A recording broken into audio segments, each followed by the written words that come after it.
नमस्कार दोस्तों, स्वागत है आप सभी का एक बार फिर से आपके अपने प्लेटफॉर्म टेक्स्ट बुक सीटेट पर। मेरा नाम कमलदीप सिंह है। आप सभी लोग जानते हैं कि सीटीटी का एग्जामिनेशन जुलाई 2025 में होने वाला है और उसमें किस तरीके से आप प्रिपरेशन करें, स्मार्ट स्ट्रेटेजी क्या होनी चाहिए कि आप लोग जो है इस बार अपने पहले अटेम्प्ट में एग्जाम को क्वालिफाई कर लें। किस तरीके से स्मार्ट तरीके से आपको स्टडी करनी है, स्ट्रेटेजी बनानी है, उन सभी चीज़ों पर हम डिस्कस करेंगे आज के इस वीडियो में।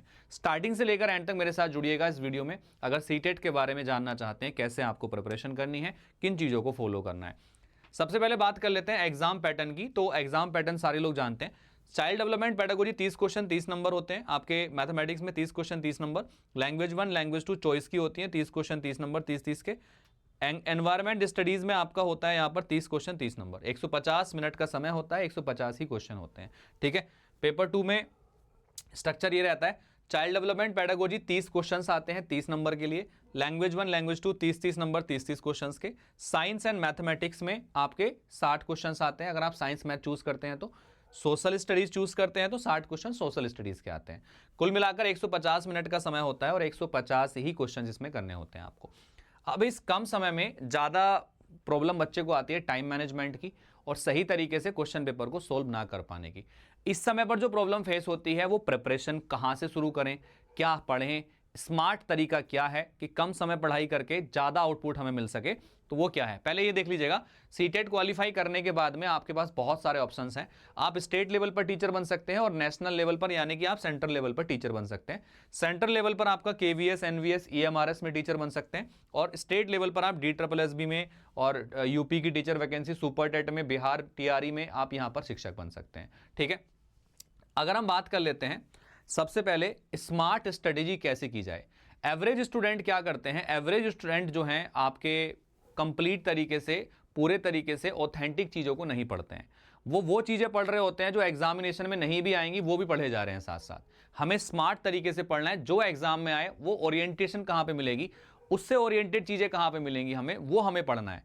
तो स्मार्ट स्ट्रेटेजी में और एक नॉर्मल स्ट्रेटेजी में बड़ा अंतर होता है। नॉर्मल स्ट्रेटेजी में हम पूरी किताबें चार्ट मारते हैं, ठीक है, कि भाई पूरी किताबें हमने पढ़ ली और पेपर में आया मात्र बहुत छोटी सी चीज़ें। तो मतलब वही रहता है ना, हम पढ़ ज़्यादा ले रहे हैं, पेपर में आ नहीं रहा है, तो उसका कोई फायदा नहीं है। 8-8 घंटे पढ़ाई करके भी कोई बच्चा सीटेट क्वालिफाई नहीं कर पा रहा। रीज़न क्या है कि आप जो चीज़ आने वाली है वो नहीं पढ़ पा रहे हैं सही तरीके से। सबसे पहले क्या क्या करना है, आपको स्टडी मटेरियल जो है वो आपको चाहिए पढ़ने के लिए। ऑनलाइन उपलब्ध प्रमाणिक पाठ्यक्रमों के साथ जा सकते हैं। आप एनसीईआरटी या एनसीईआरटी से संबंधित पाठ्य पुस्तकों का अनुसरण कर सकते हैं। आपको केवल फॉलो करना है तो केवल एनसीईआरटी से जुड़ी हुई चीज़ों का। आप अगर किसी ऑनलाइन माध्यम से तैयारी कर रहे हैं तो ऑनलाइन माध्यम में भी आप एनसीईआरटी के जो कंटेंट होते हैं उन पर ही भरोसा करिए वहाँ पर, क्योंकि बहुत सारे यूट्यूब चैनल पर फर्जी कुछ भी पढ़ाया जा रहा है। तो आप केवल ऑथेंटिक स्टडी मटेरियल पर ही भरोसा करिए जो एनसीईआरटी से संबंधित है आपका, चाहे आप ऑनलाइन तैयारी करते हैं चाहे ऑफलाइन तैयारी करते हैं। तो सबसे पहले स्टडी मटेरियल एनसीईआरटी का ही होना चाहिए, ये मैं सजेस्ट करूंगा आप सभी को। दूसरी चीज़ है, जब आप तैयारी कर रहे हैं ना, स्मार्ट स्ट्रेटजी होती है कि आप लोग छोटे छोटे स्टडी नोट्स बनाते चलिए साथ साथ में। आपको previous year question paper available होते हैं। प्रीवियस ईयर क्वेश्चन पेपर में क्या क्या पूछा गया है उसको आप अच्छे तरीके से एनालाइज करिए। एनालाइज करने के बाद में उससे रिलेटेड जो बार बार चीज़ें पूछी जा रही हैं, रिलेटेड चीज़ें पूछी जा रही हैं, उनके छोटे छोटे रिविजन नोट्स बनाते चलिए। पढ़ाई करते समय अपनी भाषा में नोट्स तैयार करें। रिवीजन के लिए शॉर्ट नोट्स बनाएं। कठिन अवधारणाएं को याद करने के लिए फ्लो चार्ट या शॉर्ट ट्रिक्स का फॉर्म यूज करें। हम लोग चीज़ों को रटने की कोशिश करते हैं, उनको रटने की बजाय समझने पर ज़्यादा फोकस करना चाहिए। दूसरी चीज़, ये मैं छोटे छोटे नोट्स बनाने के लिए क्यों कह रहा हूँ, स्मार्ट स्ट्रेटेजी अगर आप बना रहे हैं तो एग्जाम तक की स्ट्रेटेजी हमें बनानी पड़ेगी कि जब हम एग्जाम देने जा रहे होंगे तो एग्जाम के 1 घंटा पहले क्या रिवाइज करना है मुझे, कैसे रिवाइज करना है मुझे, तो वो शॉर्ट नोट्स उसमें आपकी हेल्प करेंगे। तो ये बहुत जरूरी है आपके। इसके अलावा बात करते हैं, सबसे इंपॉर्टेंट चीज होती है पेडागोजी। काफी स्टूडेंट कंटेंट पार्ट में अच्छे होते हैं, काफी स्टूडेंट पेडागोजी पार्ट में अच्छे होते हैं, लेकिन जो पेडागोजी पार्ट में अच्छे होते हैं वो काफी हद तक जो है एग्जाम ज्यादा अच्छे तरीके से क्वालिफाई कर लेते हैं। रीजन क्या है, पेपर के अंदर 60% क्वेश्चन जो हैं पेडागोजी से आते हैं, 30 क्वेश्चन सीडीपी के आते हैं और बाकी हर सब्जेक्ट के जो है 15-15 क्वेश्चन पेडागोजी के पूछ लिए जाते हैं आपसे। तो पेडागोजी का प्रतिशत 60% होता है। 150 में से 90 क्वेश्चन पेडागोजी के आते हैं। इवन एट मैथमेटिक्स पेडागोजी की बात करता हूं तो 15 क्वेश्चन मैथ्स पेडागोजी के आते हैं पेपर 1 में और 10 क्वेश्चन मैथ्स पेडागोजी के आते हैं पेपर 2 के अंदर। तो इस पर फोकस करना है। इसके लिए आप जो क्लासेस में टीचर पढ़ा रहे हैं आपको यूट्यूब के थ्रू आपके टेक्स्ट बुक चैनल पर, उसको फॉलो कर सकते हैं। वहाँ पेडागोजी के जो ऑथेंटिक मटेरियल हैं वो आपको तैयार कराए जाते हैं, उनके थ्रू पढ़ाया जाता है।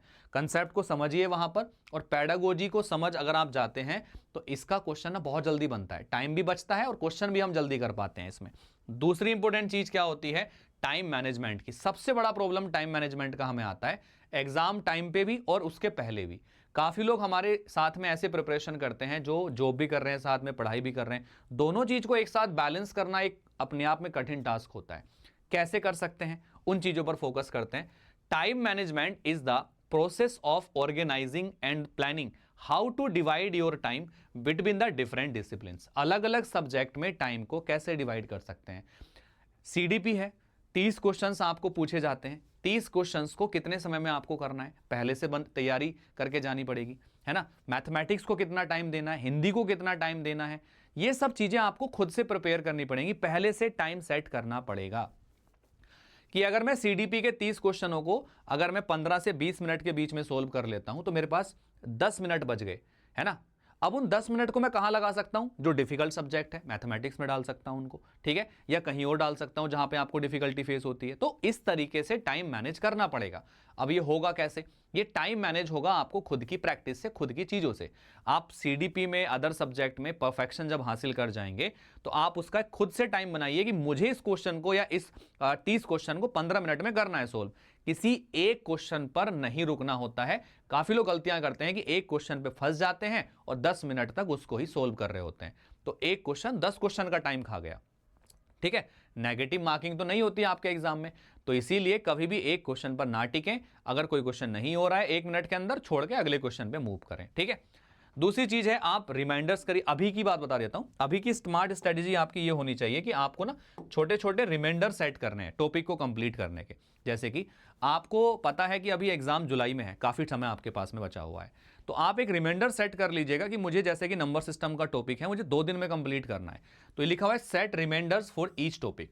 प्रत्येक टॉपिक के लिए एक रिमाइंडर सेट कर लो कि पर्टिकुलर टॉपिक आप 2 दिन में कंप्लीट कर लोगे, पर्टिकुलर टॉपिक आप 3 दिन में कंप्लीट कर लोगे, या कोई टॉपिक आप 1 दिन में कंप्लीट कर लोगे। तो ये रिमाइंडर सेट करके काम करो पहले से ही।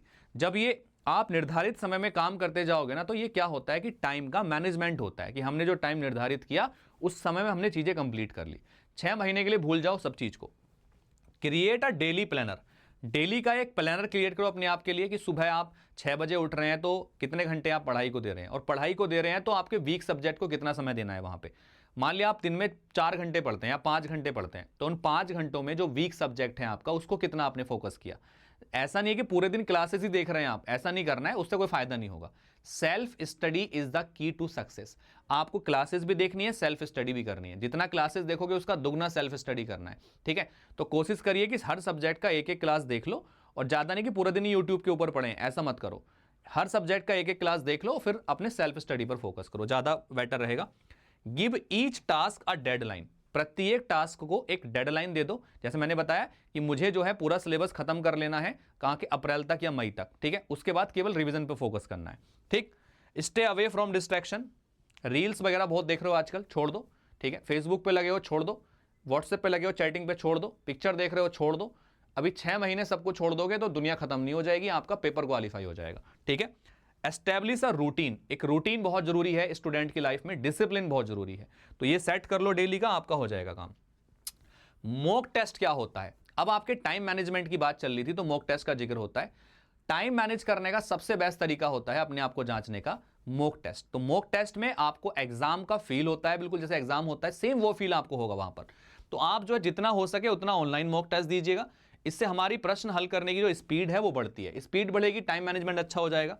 मॉक टेस्ट हमारे प्रदर्शन को जांचने का, विश्लेषण करने का एक नजरिया होता है जो आपको हेल्प करता है काफी ज्यादा। ठीक है, तो मॉक टेस्ट अभी से अगर आपका सिलेबस कंप्लीट हो गया है तो डेली एक मॉक टेस्ट लगाते चलो, और डेली एक मॉक टेस्ट लगाओगे तो आप खुद देखोगे कि 15 दिन के बाद, 20 दिन के बाद आपके स्पीड में जमीन आसमान का अंतर होगा।